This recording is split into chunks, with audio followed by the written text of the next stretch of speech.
Rashōmon. Evening, and a lowly servant sat beneath the Rashōmon, waiting for the rain to end. Under the broad gate there was no one else, just a single cricket clinging to a huge red pillar from which the lacquer was peeling here and there.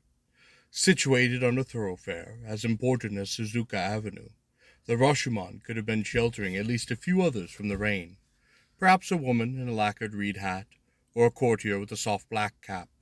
Yet there was no one besides the man. This was because Kyoto had been struck by one calamity after another in recent years. Earthquakes, whirlwinds, fires, and famine, leading to the capital's extraordinary decline.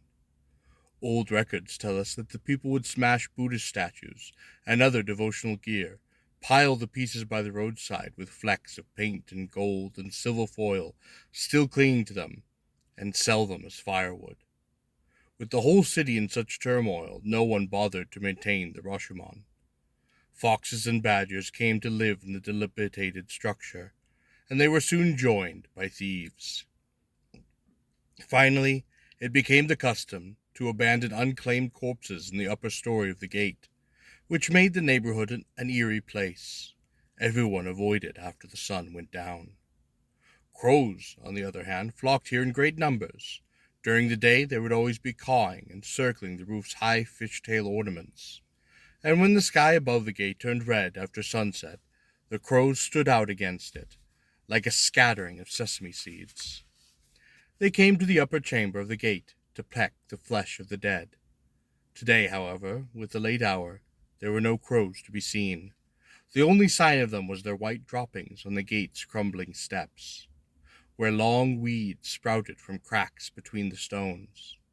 In his faded blue robe, the man had settled on the topmost of the 7 steps, and, wearing a large pimple that had formed on his right cheek, fixed his vacant stare on the falling rain. We noted earlier that the servant was waiting for the rain to end, but in fact the man had no idea what he was going to do once that happened. Ordinarily, of course, he would have returned to his master's house, but he had been dismissed from service some days before, and, as also noted earlier, Kyoto was in an unusual state of decline. His dismissal by a master he had served for many years was one small consequence of that decline. Rather than say that the servant was waiting for the rain to end, it would have been more appropriate to write that a lowly servant, trapped by the rain, had no place to go, and no idea what to do.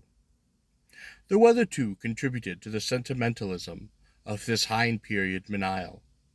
The rain had been falling since late afternoon, and showed no sign of ending.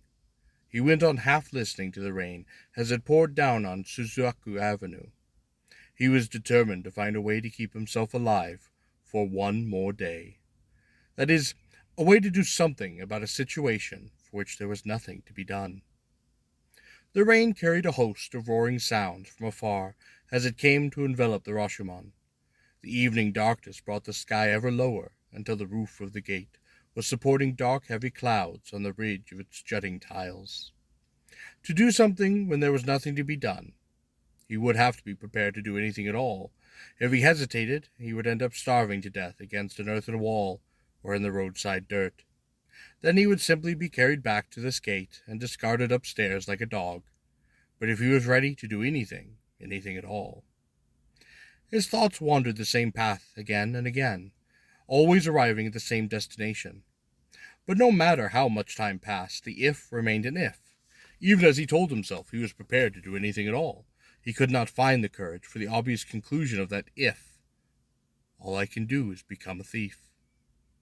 The man gave a great sneeze and dragged himself to his feet. The Kyoto evening chill was harsh enough to make him yearn for a brazier full of warm clothes. Darkness fell, and the wind blew unmercifully through the pillars of the gate. Now even the cricket was gone from its perch on the red lacquered pillar. Beneath his blue robe and yellow undershirt, the man bunched his shoulders and drew his head down as he scanned the area around the gate. If only there was some place out of the wind and rain, with no fear of prying eyes, where I could have an untroubled sleep, I would stay there until dawn.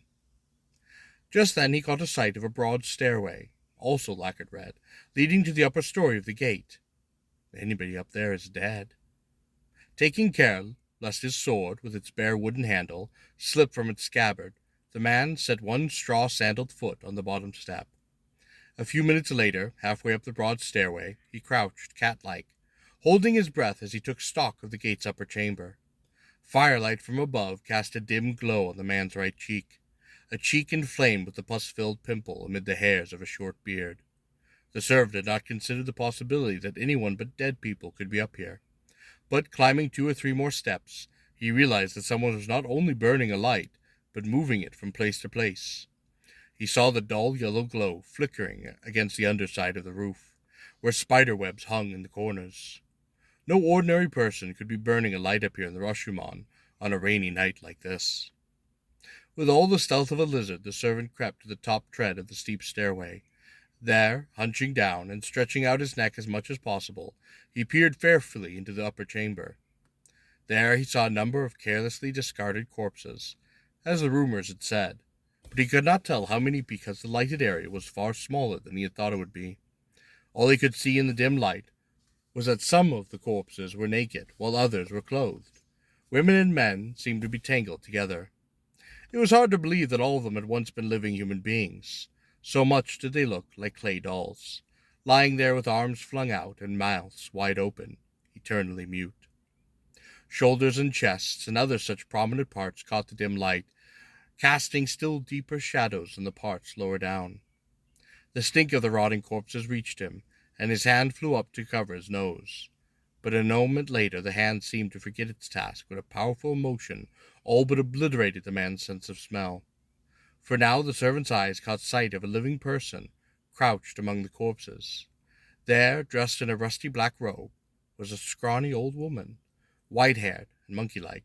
She held a burning pine stick in her right hand as she stared into the face of a corpse, and judging from the long hair, the body was probably a woman's. Moved by 6 parts terror and 4 parts curiosity, the servant forgot to breathe for a moment. To borrow phrase from a writer of old, he felt as if the hairs on his head were growing thick. Then the crone thrust her pine torch between 2 floorboards and placed both hands on the head of the corpse she had been examining. Like a monkey searching for fleas on its child, she began plucking out the corpse's long hairs, one strand at a time. A hair seemed to slip easily from the scalp with every movement of her hand. Each time a hair gave away, a little of the man's fear disappeared, to be replaced by an increasingly violent loathing for the old woman. No, this could be misleading.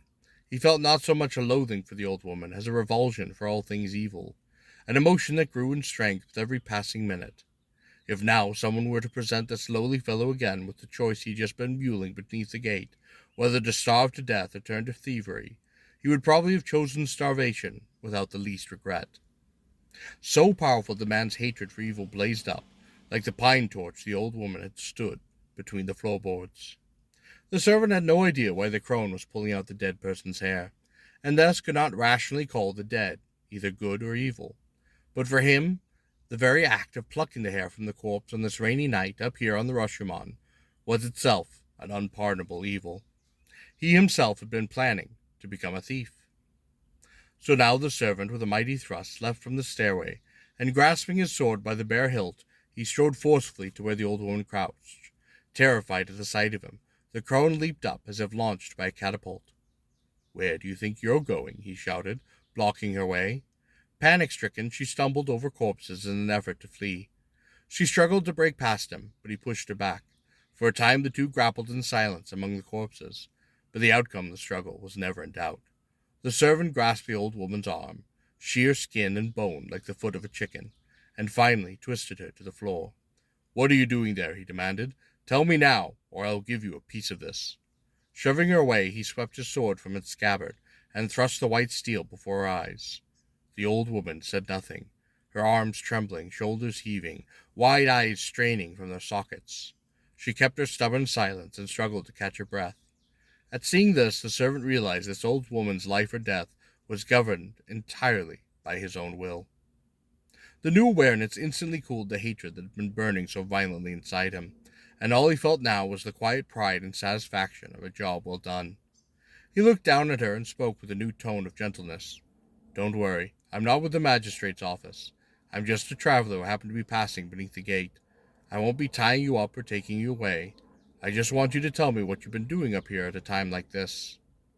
The old woman stretched her eyes wider and stared hard at the servant, her red-lidded eyes at the sharpness of her predator's birds. Then, as if chewing on something, she began to move her lips, which seemed joined with her nose by all her deep wrinkles. He could see the point of her Adam's apple moving on her scrawny neck, and between her gasps the voice that issued from her throat reached the servant's ears like the cawing of a crow. I, I was pulling out hair to make a wig." The servant was startled and disappointed how ordinary the woman's answer turned out to be. But along with his disappointment, the earlier hatred and a cold contempt came back to fill his heart. The woman seemed to sense that he was feeling, and still holding in one hand the long hair she had stolen from the corpse, she mumbled and croaked like a toad as she offered this explanation. I, I know it may be wrong to pull out dead people's hair, but these people here deserve what they got. Take this woman, the one I was pulling hair from. She used to cut snakes into 4 pieces and dry them, and sell them as dried fish at the palace guardhouse. If she hadn't died in the epidemic, she'd still be out there selling her wares. The guards loved her fish, and they brought it for every meal. I don't think she was wrong to do it. She did it to keep from starving to death. She couldn't help it, and I don't think what I'm doing is wrong either. It's the same thing. I can't help it. If I don't do it, I'll starve to death. This woman knew what it was to do what you have to do, and I think she understood what I'm doing to her."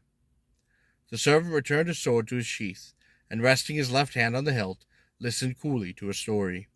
Meanwhile, his right hand played with the festering pimple on his cheek.